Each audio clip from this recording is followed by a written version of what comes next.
Now we have a new segment called franchise mode. So anytime we can talk about any team, we can talk about any player, whatever sport it is, we are going to go in franchise mode. We are going to be the GM, the owner, the coach, and try to decide and decipher what this team, what this player should do to get better. First one we have for this new segment is none other than the New York Football Giants. They have the number 6 overall pick as of right now, going into the draft in the first round.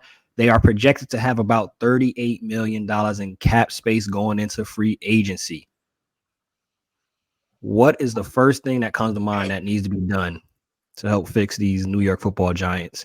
Just let's say just to even get back into that playoff conversation, which hasn't been that often for them. Fix the line, get playmakers, get a quarterback. I mean, I'm sure Greg's going to say in the draft they need to look at the quarterbacks. But if I'm the Giants, you got to at the same time, you don't want to be backed into picking the fourth guy. I'm sure you have your top two, and I mean you're gonna do your due diligence on all four of the top quarterbacks. But if you're stuck with the fourth quarterback, you shouldn't feel like you're forced into taking a quarterback at that point.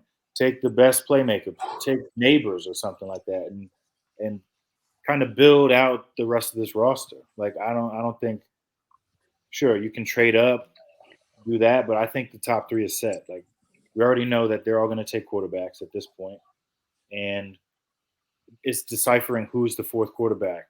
Like I'm sure you love Drake May, but I don't know if the Giants will love Jaden Daniels or JJ McCarthy. They might love Drake May a lot more than those two, and if he's not on the board, why force it? And the line is clear. Like you need to make changes. Evan Neal, he's locked in, which sucks because he sucks. But you can bring in a guard to help out. I mean, you've got JMS at center. You've got your left tackle for the next 10 years. So it's not the worst position to be in. But like just fixing the playmakers. Because you've got some weapons. You got Wandell, Darius Slayton. You got to see what Darren Waller does if he retires, if he comes back, because that'll eat up a big portion of the not that big of a portion of the cap, but you'll have to figure out the tight end position too, and then on defense like safety, whether you bring back X or not. I mean, he's a captain on the defense, so usually you don't let like a young 24-year-old safety that's pretty good. He's probably going to get decent safety money on the market. I'm I'm pretty sure the Giants want him back at a price, but I mean, seeing all these safeties getting released, it's kind of telling me that they're trying to control the safety market. So that might help you bring them back at a lower price. But and then maybe an edge rusher. I mean, Aziz has been banged up a little bit. Um, not Kadarius.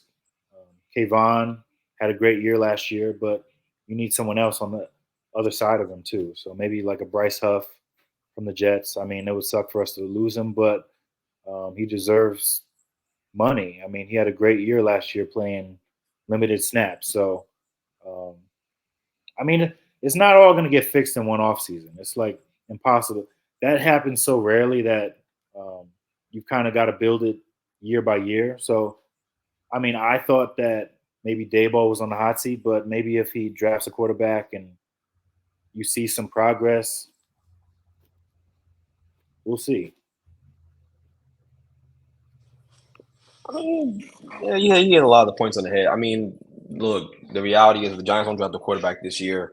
I think everyone gets fired in a year or in a year or a year afterward. I think all of them get fired. So they only have themselves to blame because they went out there and won games at the end of the year with Tommy DeVito and told us it was because they can't disrespect the game or because the guys like need the film and all this stuff and all this BS that no one really cares about. And I get it's these guys' livelihoods. I understand that, but you put your team behind the eight ball because it wasn't a problem for Washington to go out there and lose football games, and they sure as heck did a lot of that on purpose. Some of the games they lost on purpose. Um, Yeah, but they're going to pick the second best quarterback in the draft, and you may not get one. So it's the Giants have no one to blame but themselves. But if we're talking about how you're going to build it up from here, you got to hope that the quarterback you like falls. And there's been a lot of media narratives out there that Drake May's falling, which I don't fully even believe. I think he can still go top 3 just because he's just that good. And then, it's like, do you like JJ McCarthy enough to pick him with a 6th pick? And there's rumors, but I don't know that. I don't think it's true. I would be surprised. I think that if they don't get May, they're not going to go quarterback. So the first order of business is getting a quarterback somehow, some way in this draft, which is going to be hard to do. And again, they made it hard. They made their lives harder in that way. But you go from there. I mean, free agency, you address offensive line. I think the rumors is that they're going to get an expensive offensive lineman. So they're going to be shopping at the top of that market, and then they're going to go and get an edge rusher because he does not play football. He's never available. So they'll do that, like Miles said.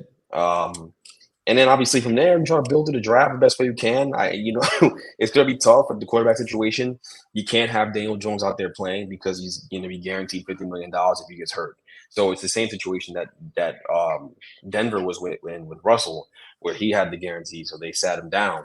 And I think the problem really is that if you play him at all, even early in the season, with a guy who's had 3 neck injuries and an ACL, you really don't know if he's going to make it through the year. So you can't run the risk of him getting hurt in game 1, and he's guaranteed $50 million. You have $50 million and get dead cap into 2025. That gets you fired. As a GM, that gets you fired. So they probably don't want to play him, and they're not telling anybody. They're telling everybody the opposite, which is what they should do. They should tell you that they think he can still be good and help the team, but they don't want to play Daniel Jones, and we all know it. And so this is why I think that, as simple as Miles is making it sound, where it's like, hey, don't force the quarterback pick. It's hard to do that. It's hard to not force a quarterback pick because we all know that if you pick a quarterback in the first round, it buys you time as a GM, as a coach. So because they've both had success with other coaches or other quarterbacks in the past, and developing them, a guy like JJ McCarthy, who has physical talent and it was a really good college football player, and clearly he's unselfish, cares about winning.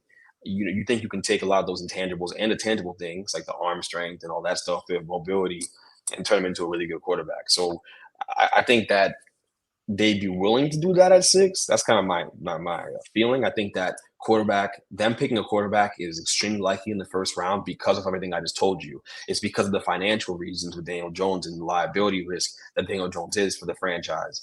And the fact that if Daniel Jones plays and gets hurt, like I said, they're all going to get fired. Like Mara's going to be furious that he has to pay this guy $50 million to not play for them the year after. So I just don't think that they survive if they don't take a quarterback they can groom and develop.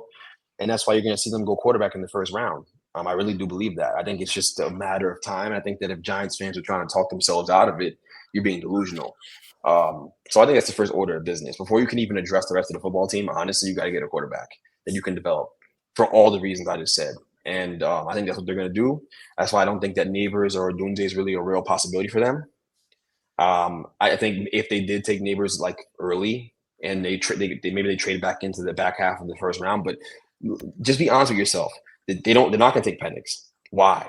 The quarterback they have now is already injury prone. Penix has had a million injuries. They're just not going to do it. They're not going to do that. It doesn't make any sense. And then Bo Nix is pretty good. I don't think he's all that. I think there are people who are high on him and all that stuff, but I'm not personally very high on him. And I know personally that Dave Ball's looking for a guy with a big arm to push the ball down the field because he runs a vertical offensive system. So that's what he does. That's what he does. So I really do think that JJ McCarthy is the most realistic option for the Giants. But if Drake May somehow falls past 3, then that's what they're going to go after heavy. So I think Drake May's their guy. I think they probably are, high. I think they probably are higher on JJ McCarthy than people want to admit. But it's just a tricky thing to walk, a line to walk. But they're going to go quarterback because of everything I just said with Daniel Jones. It's just the way it's going to work out. Now, before we move on from our first time doing our franchise mode, just have to ask you, and anybody else could chime in.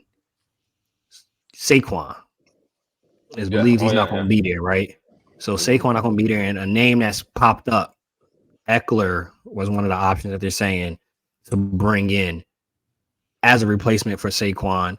What do you think is the best fit at running back for the Giants this upcoming season? Should they go for another name, or should they try to go through the draft, get a younger running back, cheaper running back? What's your thoughts? Who should they get since Saquon is believed to be out the door? I'll say this: I have no ties to any of their free agents that are available. Xavier McKinney I think, is all overstated. Yeah, he's a good player. He's solid, but he hasn't done any winning since he's been here, and it's not just his fault. But you're not a part of a winning formula. I've been saying for the longest time that the Giants weren't going to be good again until they got rid of everybody from Gettleman's tenure. Anyone he picked, get rid of him outside of Dexter Lawrence and Andrew Thomas. Those are two cornerstone players, two Pro Bowl guys, two potential gold jacket level players. Those are good players. Like, they're really, really elite players. And the championship gets you a gold jacket. So yeah, maybe, but probably not. But regardless, I think that you talk about, Saquon and the best fit for running back. Saquon, him leaving is a guarantee at this point. I don't see him coming back. I think the running back market will be depressed, and he's not going to get as much money as he wants. But he's not going to take as much as the Giants want to pay him. So if the question was, should they take a veteran running back, like a guy like Eckler or whatever? Yeah, they probably should, because we want someone who's been in the NFL before, who can pass block, understands protections, especially if you're going to play a young quarterback, which is what the Giants are going to probably do this year. They're probably going to play a young quarterback one way or another. So you're probably going to want an experienced running back there to be there to call out protections, help them out, pass block, guys who can step in and make sure that their quarterback doesn't get killed and can help them. And so I think a guy like Eckler makes a lot of sense. I think a guy like Jacobs, if he was getting paid a reasonable amount of money, makes some sense too. Just a veteran to come help out too. So yeah, it makes sense. But at the safety thing, playing safety is like being a running back on offense. Like, those guys aren't getting paid either, because quarterbacks don't throw the ball down the field anymore. All the throws quarterbacks make are at the intermediate and before the sticks. Like, that's all the throws that we make, because quarterbacks can't process, right, a full field reads. It's just a reality. Quarterback play has never been worse than it is right now in the NFL. That's the reality of it. So because of that, deep half safeties like, Simmons and McKinney and all these guys, Byard, all these guys, they're getting cut because no one's throwing at you anyway. So why do I need to pay you? I can get a guy who's not as good, but it doesn't matter because he's not going to get tested. That part of the field doesn't get tested anymore by quarterbacks. So, unless you're playing Patrick Mahomes or Josh Allen, so you only see that kind of guy once or twice a year. So there's no point in having a great safety on your roster if you're going to ask for $17 million. He's in for a rude awakening, McKinney, as is all of these safeties, and maybe he'll be back because of that. But the reality is, if you watch football, you're seeing that these guys, we don't see deep shots down the field anymore. We don't see hole shots against cover two. We don't see that kind of stuff anymore. So that's the reason why you're seeing these safeties markets be so depreciated. And I don't mind the fact that the Giants are playing hardball with him or Saquon. You don't pay your safety. You don't pay a deep half safety, and you don't pay a running back. The only time you pay a safety is if he can be in the box, be deep half, cover a little bit. If you can do all those things, then you get paid. But if you're a specialist like McKinney is, and McKinney's a good player, but he's more of a deep half safety, that's where he plays best, then you're not paying that guy. And with running back, same level, same thing, same thinking, except even worse for them because of the pounding they take. We obviously know all the reasons why they don't get paid.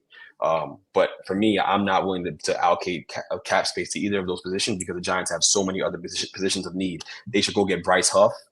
They should go get him. They should go get a solidified edge rusher who can help, can be a tandem with Kayvon Thibodeau. That should be their focus, right? And also get Owenu from from the Patriots. Go get him to play tackle, right, or guard. You got to allocate your money somewhere else, and that just makes the most sense to make the football team better. So that's the way I look at it.